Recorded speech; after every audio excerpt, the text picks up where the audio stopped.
Going into the 10th round of the Candidates tournament, Ian Nepomniachtchi had a half-point lead over his rivals.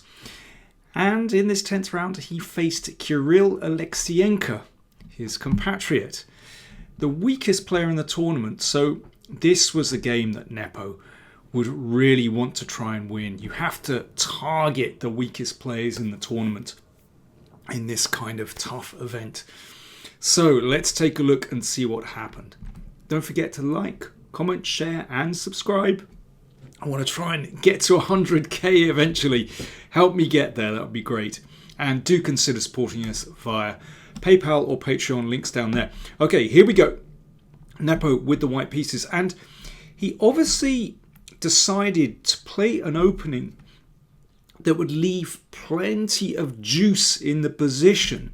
He doesn't want to exchange pieces early, so he's not, playing a forcing variation of an e4 opening, let's say. So it's a kind of Reti Catalan, and I think a clever opening choice. Alekseenko likes complexity, but often gets a bit involved in it and can end up in time pressure. So I think a good opening choice. He's also not playing d4, which allows, which would be a normal Catalan, which would allow this bishop check, and that has a good reputation for black. So Alekseenko, well, already slightly unsettled by this, well, actually quite a standard opening. He thought for 3 minutes here. Pawn takes pawn. And now the queen checks to recover that pawn. And again, Alekseenko thought for a couple of minutes. I mean, there are lots of ways for black to meet this check. Playing c6 has quite a good reputation, and then bishop b7. This bishop is the problem piece. You need to get this on the long diagonal to match this one. And another way, which I rather like, is to play bishop d7 and then c5. And you get, well, you try and trade pieces this way, like this, but you have to give up that light squared bishop. That's quite a trendy way. Knight d7 is the old move and the standard move. So the queen recaptures the pawn, and now pawn to a6. So the idea is that black wants to play pawn to b5, pushing the queen out of the way, and then you'll be able to get that bishop to the long diagonal. So for example, like this. And that matches that dangerous bishop on g2.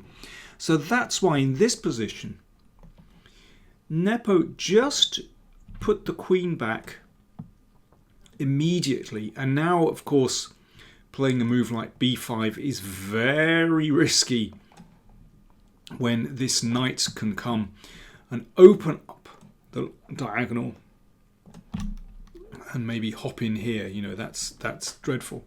So basically, black can't move that pawn for the time being, which means that this bishop can't get to the long diagonal. And that's the essence of this position, that black somehow has to free himself. He has to try and neutralize this so-called Catalan bishop here, which has so much influence on this long diagonal. Okay, c5. Well, that claims some space in the center. Knight c3. And now Alekseenko played what looks like a very normal move, bishop e7. But it doesn't address the real issue of that bishop and how to bring it in the game. A normal move here is queen c7. And then you're allowed to play b6 because the queen will support the bishop coming to b7. For example, this was played in the recent Tartar Steel tournament between Donchenko and Yesipenko, which went like this. And, well, this is more comfortable for white, but it's playable for black because, as you can see, that bishop has reached the long diagonal But bishop e7, yeah, after 8 minutes thought. So Alekseenko clearly not entirely familiar with this position, which is very surprising, I have to say. So here, once again, b5 will be met by knight e5, opening up the bishop. That's the problem. So black castles, and now pawn to d4. So you can see that we've transposed into a kind of Catalan position. Except that bishop is stuck there on c8. This is the big problem. So pawn takes pawn, knight takes. And here it really isn't simple for black. So not only is this a problem, but the position of the queen is a problem too. Because that rook is coming to d1. And then it's going to be difficult even to move that knight on d7. Queen c7 played. Rook d1 anyway. Good move. Rook d8 played. Bishop e3. Thing is, even on c7, that queen is not particularly comfortable because there are all kinds of tactics. For example, well, let's say, what about bishop knight g4? Looking to exchange that off. But watch this. Knight d5, and this is such a typical trick. Opening up the c file, of course, the pawn can't take the knight because the queen takes queen. And after queen takes queen, white throws in knight takes bishop check, recapture the queen, knight takes, and here, well, okay, let's play this finesse. We'll give the knight back. So it's even material,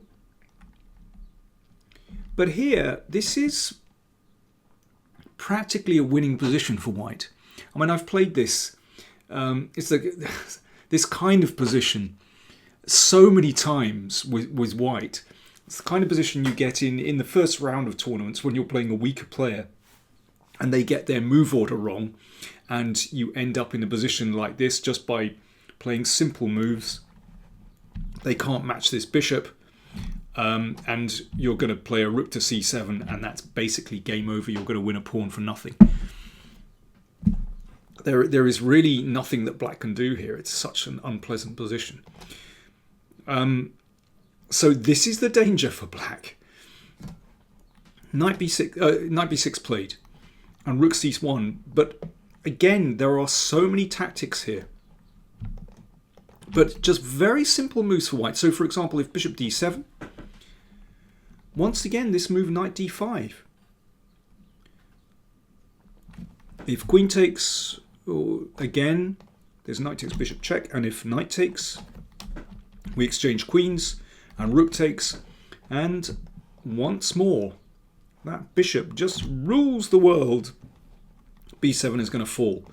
So, after rook c1, well, Alekseenko, who was using up a lot of time, well, understandably, I think the problem is you can't just solve your problems in an instant in this position for black. And even when you invest a lot of time, it's hard to find the right moves. Knight f5, and obviously e5 positionally. Well, he's trying to bring this bishop into the game, but it does weaken these squares. If bishop f8, you can have a lot of fun here. You can even take this. And let me just show you one very nice variation. Queen b3. So white is a piece down, but hitting this. And after this, knight e4 hits the queen. The queen goes back. You can take here. Knight takes, allows rook takes. King takes. Bishop g5 check. Yeah, I'm having a lot of fun here. And basically, it's going to be checkmate very, very soon. King is in trouble, and you can see, well, dare I say it, the queen is in Siberia. Yeah, it really is. Okay, knight f5 played. Bishop takes knight. Queen takes. Knight c4.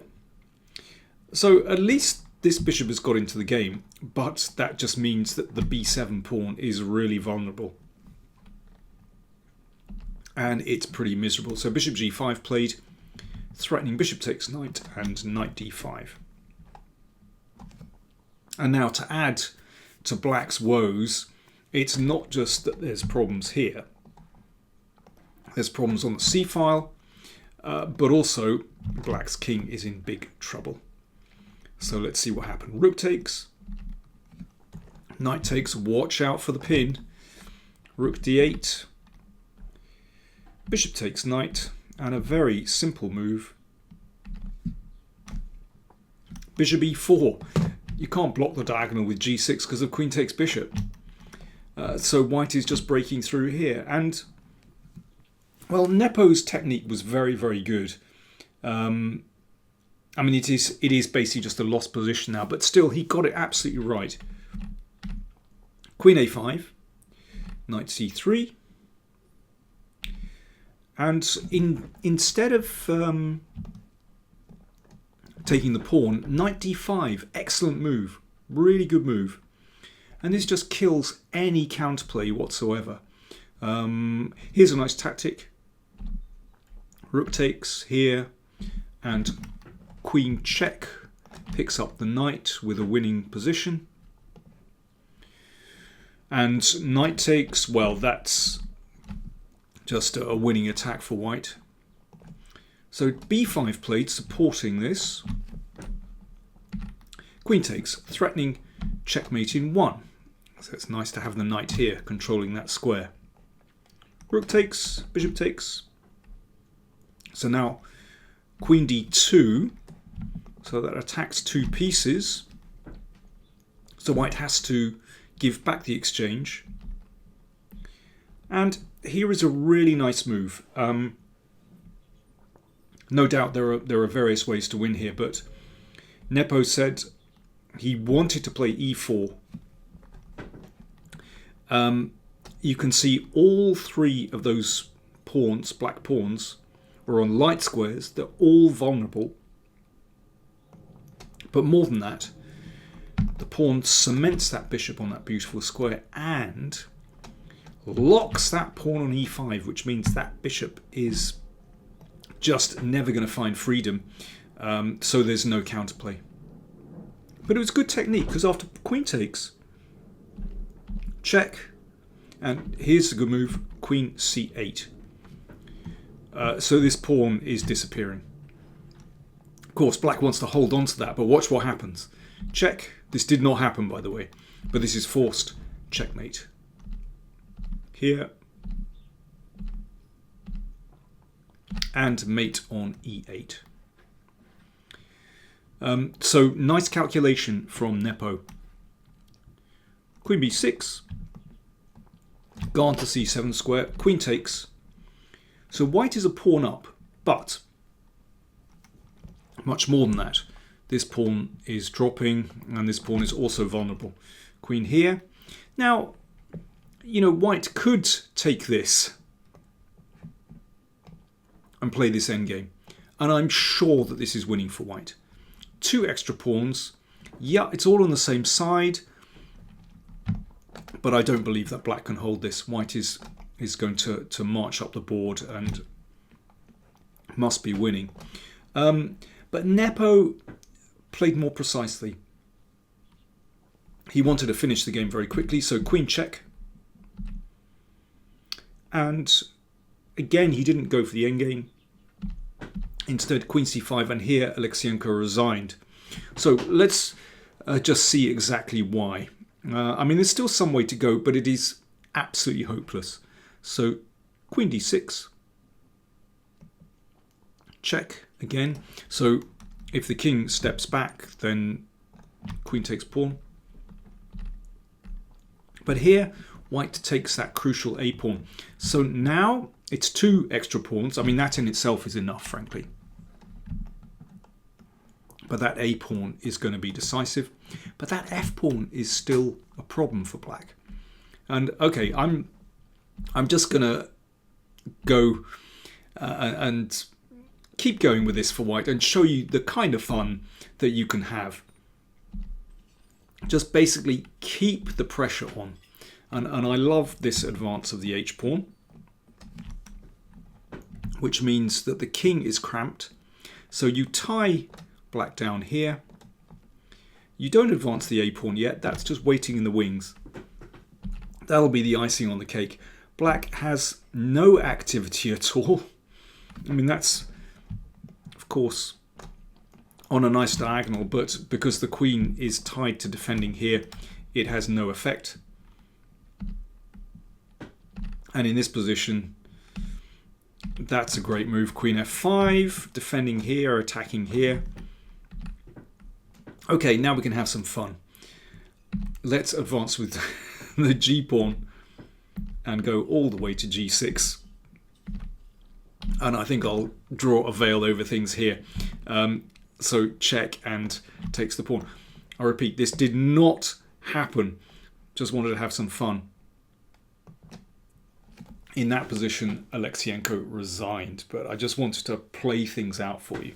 That was the final position. So that was a crucial victory for Ian Nepomniachtchi. All the other games were drawn, which means that he now has a point lead in the tournament. So he's on 6.5. Caruana, Vachier-Lagrave and Giri on 5.5, a point behind. Now we have a crucial pairing tomorrow. Nepomniachtchi faces Caruana. But Caruana has black. That's going to be really difficult. But that is Caruana's chance. Huge game. And Vachier-Lagrave has black against Grushuk, and Giri has white against Ding Liren. So we have just 4 games to go, but Nepo is in pole position. Thanks for watching.